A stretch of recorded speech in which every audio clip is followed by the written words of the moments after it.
يا معلم شاد 10 دقايق بس الله بكون عندك، ما هي مشكلة.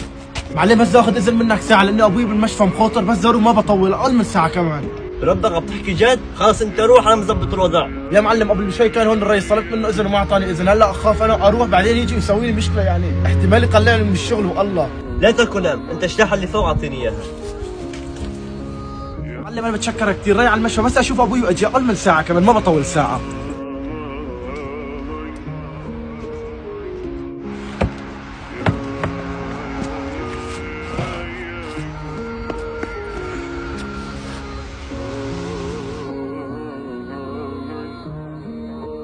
انت مين سمح لك توقف عن الشغل؟ وليش ما عم تشتغل؟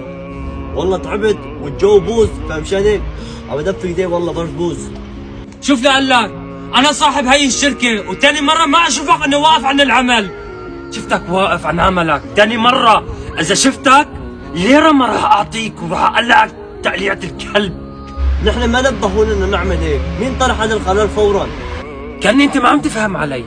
انا قبل شوي شو قلت لك؟ قلت لك انه انا صاحب الشركة، لان انت ما فهمت علي وعم بتجادلني. اعطي من معاشك 3 اشهر. حيوان انت ولك.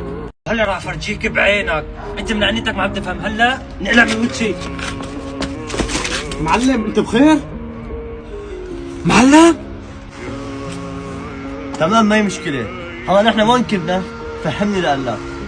والله ما كنت بعرف انه انت معلم، وانا قبل شوي اللي سويته معك انا مزحت معك، واذا بدك امشي نتفضل على المكتب ونتصالح انا وانت. على فكرة نحن المعلم والصانع ما في شيء فرق بيناتهم، نحن ما بنحب نتكبر. رحمو انا بشكرك على كل شيء اللي عملته معك، تمام؟ اليوم رايح انت صاحب العمال، تمام؟ وهلا بتروح بتفرجي لي هذا الباب اللي فات فيه.